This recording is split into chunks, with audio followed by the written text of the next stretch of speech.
Rick is an associate professor in the Department of Political Science and the director of the Human Ecology Learning and Problem Solving Lab at Montana State University. His research focuses on public will and political will for social change, governance issues, and the environment. And his research has been funded by a number of organizations, including USAID, the National Science Foundation. And he's currently examining indicators of agricultural transformation, as well as projects that consider the use of narratives, improving preparedness for natural hazards, as well as citizen response to educational programs for noxious weeds. And he formerly worked for the U.S. government on anti-corruption issues. Welcome, Eric. Good morning. As it turns out, when I worked for the U.S. government, I'm turned around in here, but right across I Street in the building that's like 20 feet away from this, 40 feet away from this building with the Office of Government Ethics. So I didn't have too much trouble finding IFPRI this morning.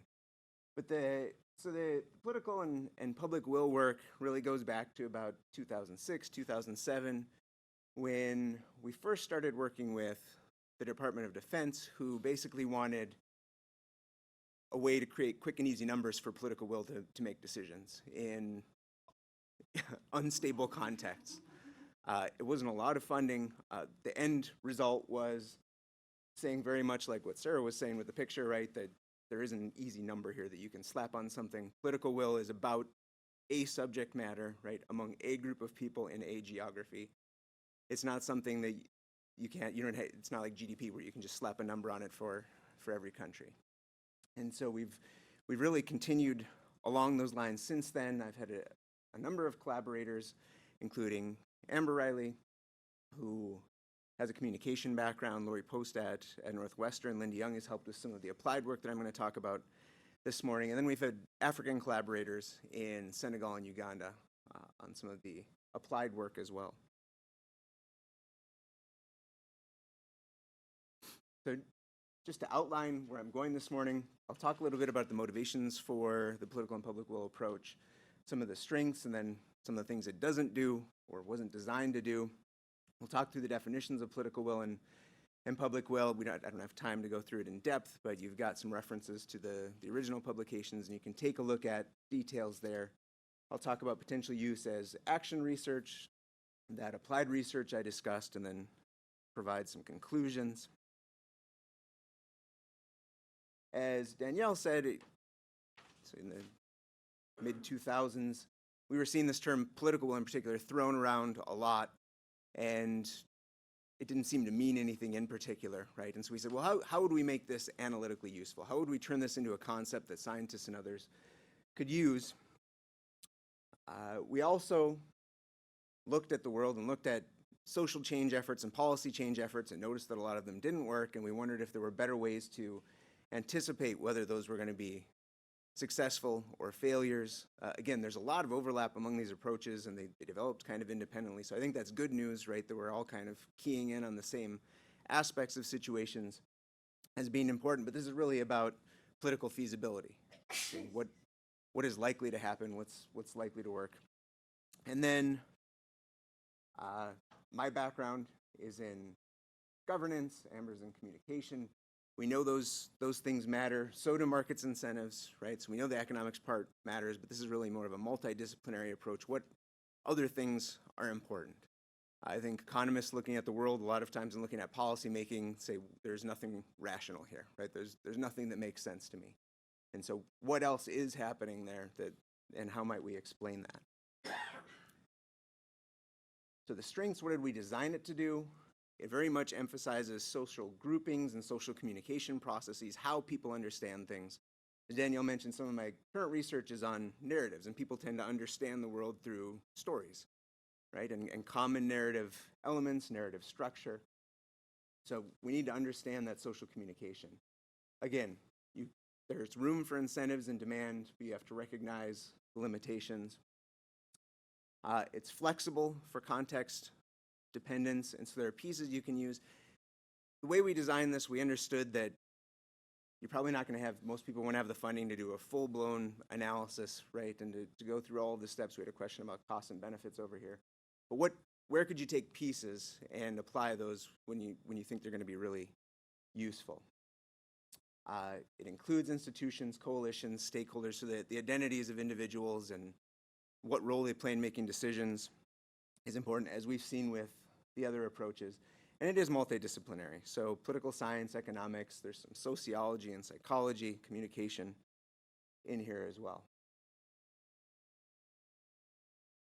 What it is not, so it's not a traditional causal model or framework. It is a model, right? And it's built into it are our understanding based on theory and based on empirical observation about what matters in policymaking and what matters in social change efforts, right? We know what things are important, and so it emphasizes those, but then it's really the investigator or researcher's job to figure out what they want to know about that process.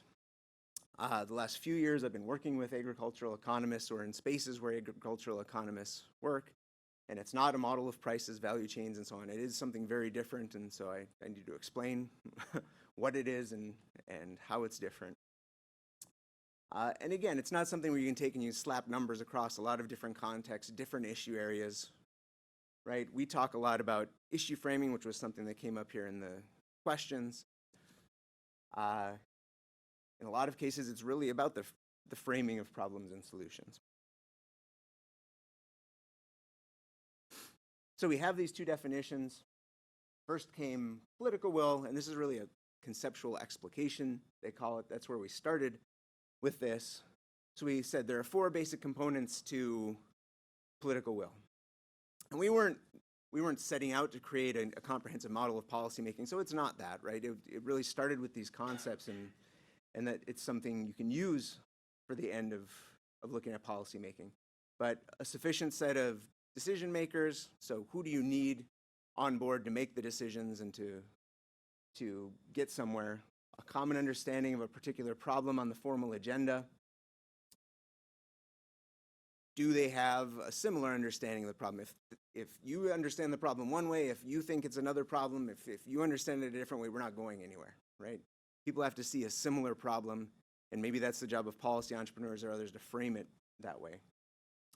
Commitment to supporting political will and public will they're intentional, right? We can go back retroactively and say, oh, there was political will, right? But usually we're trying to say, is there political will to do this? And so it's forward-looking, it's about projecting. What does commitment look like?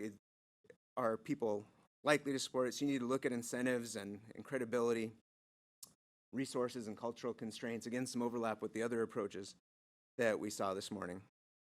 And then a commonly perceived, potentially effective solution.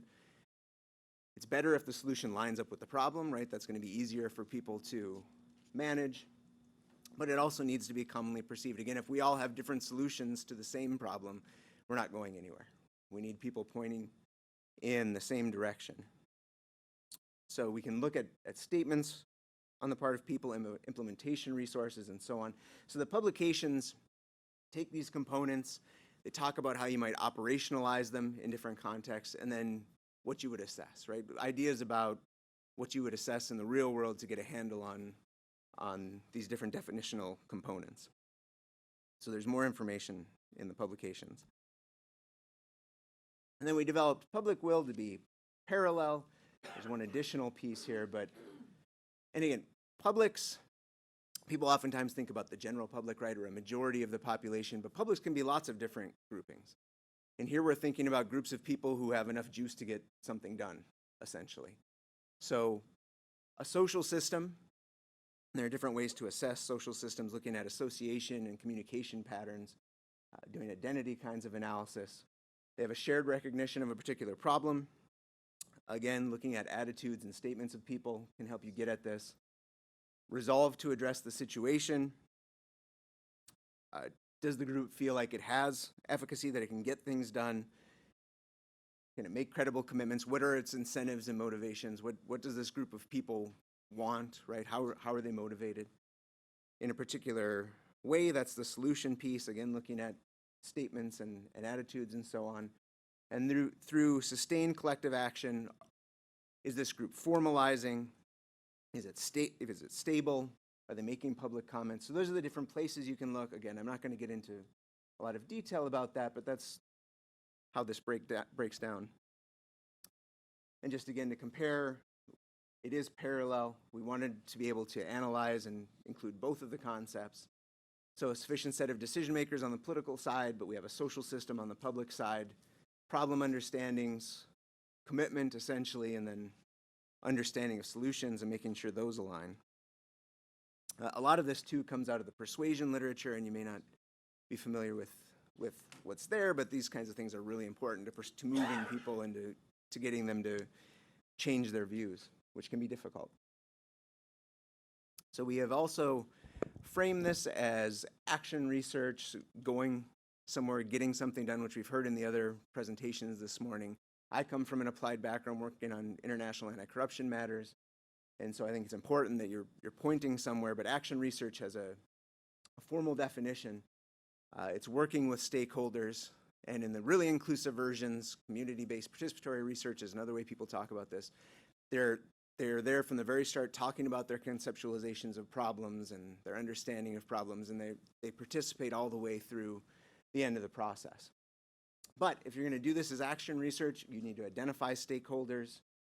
You need to figure out how they view problems and solutions. We have done a lot of work with semi-structured interviews, as we heard with the World Bank's work, but there is room for using surveys, focus groups, lots of other tools. This publication walks through different tools for doing all of these things, and there are many, many of them available in the social sciences. And then the next piece is here, if these views aren't aligned, so if you've got different views of problems and solutions, or they don't fit with each other, how might you go about moving them so they fit together better? And sometimes it is, like I said, about framing. So this solution we know is going to work. You see the problem as something different. How do we describe this solution in a way that it fits with the problem that you're describing, right? It's about describing the solution. And the mutual accountability, which USAID and others have been emphasizing for the last few years, how do you make sure that groups follow through? So we might say there's political and public will, but if groups don't really plan to use the resources, if it's something that's just going to disappear, and in our applied work we've seen a lot of this, we go and talk to people and they say, yeah, this works fine for 3 years, and then the funding's gone and it's over, right? Nobody continues with these kinds of behaviors. The program is basically dead. So how do you make sure that this is sustainable and groups are accountable?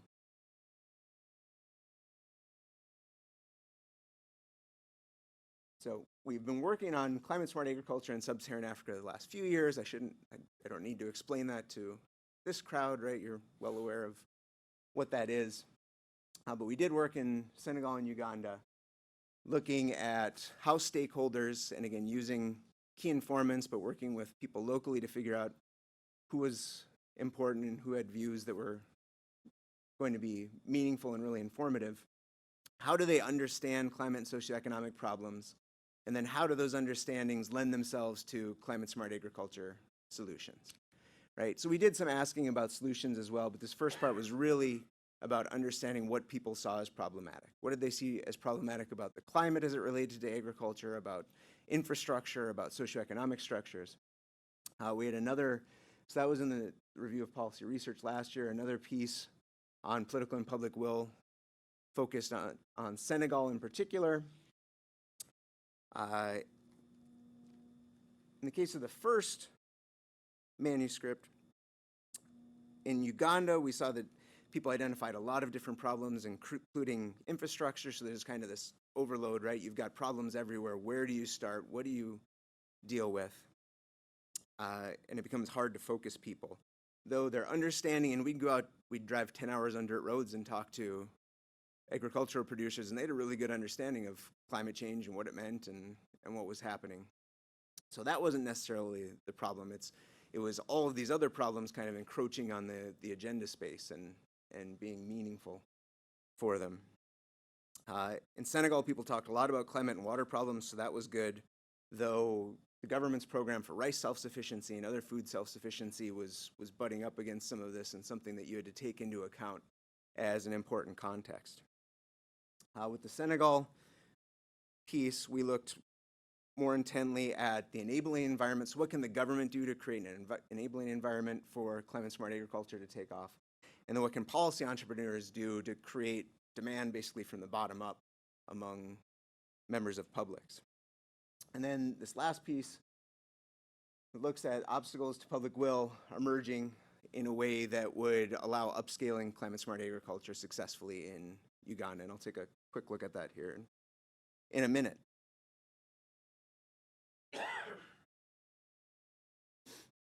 So, and this is, you're not going to be able to read some of this, is probably too small, but this is just an example from the piece on problem understanding. So for each of these stakeholder groups, we conducted the semi-structured interviews, we transcribed them, we coded them, and then we counted different kinds of problems that appeared in those transcripts. And so the most common ones are at the right-hand side, and then proportionally, we scale backward there. And so this is the socioeconomic and infrastructure agriculture category. In Uganda, there was a lot of talk about food and crop storage, a lot of talk about poverty, gender-related issues, particularly among the NGOs with whom we spoke. In Senegal, kind of different areas, but urban migration, insufficient irrigation, mechanization. But you see these different groups have different kinds of concerns that come to the forefront and get mentioned. And so you potentially have different publics that are seeing different problems, and you need to understand that. And this is a figure from that last piece on Uganda, and it kind of shows, so this is, we've got the public will definitional components at the top there, how things look right now based on our interviews, and we went back and did some interviews last year with key stakeholders. And what's needed to bridge that to get to the point, so here we have the ideal configuration. That's where you're most likely to get upscaling of climate-smart agriculture in a big way society-wide. You need a really strong social system. You need people to share views of climate-driven ag losses and poverty. They need to see climate-smart agriculture as the solution. And need to have strong resolve and a willingness to engage in collective action in a sustained way. And so these are the pieces that are missing, right? So going through this exercise allowed us to identify what's missing, what it would take to get from the current situation to somewhere that would be useful for upscaling climate-smart agriculture. So just to conclude here, I think, and none of these are all models, right? They focus on certain things at the exclusion of other important phenomena or processes. So ours is really focused on social groups and communication in the political context, that sufficient set of actors. Who do you need on board to get something done, to see policy or social change? But it's a multidisciplinary approach. It is flexible in the sense that you can apply it to pretty much any issue in any geography. It's just that there's going to be some legwork involved if you want to look at multiple different places or multiple different issues. You have to understand those contexts and look at them in detail. As I said, the papers talk about how you'd take these conceptual components and you turn them into something that you can observe in the real world, which is really important if this is going to be applied work. And our applied work, I should mention, was so funded by USAID and USDA. It was largely proof of concept kind of work, and so we don't know also what the costs and benefits might be, but we know that pieces of this can be helpful and informative, right? And people can kind of choose what kind of work they want to do. But I also know that it didn't cost us a lot to go and do this work, right? Traveling to the developing world and doing semi-structured interviews doesn't cost a lot, oftentimes. In terms of the ongoing work, I'm doing some work on context dependence and how that's important. Again, trying to better explain why you can't just slap numbers onto this. Maybe you can, but it's going to take a lot of work to get to the point where you have meaningful numbers. Amber is doing some work with colleagues on fair pay and political will for fair pay and the kinds of terminology that might get you to the point where politicians are willing to look at this and other publics are willing to look at this. So for example, they found that strategic compensation practices is terminology that certain publics are okay with, but they don't like equal pay, they don't like fair pay, right? So the words can be really important and the framing of the issue can be really important. And then the Frontiers journals just did a special topic on public will and climate change, and so there are several articles there where they use some of our approach. And I'm hoping to continue doing some work. We've talked about doing work with the Yale and George Mason folks who work on climate change, because that seems to be an area where a lot of these ideas are really applicable. There's a lot of information at this point, and so we can get a lot of leverage over some of the questions to be asked there. Thank you.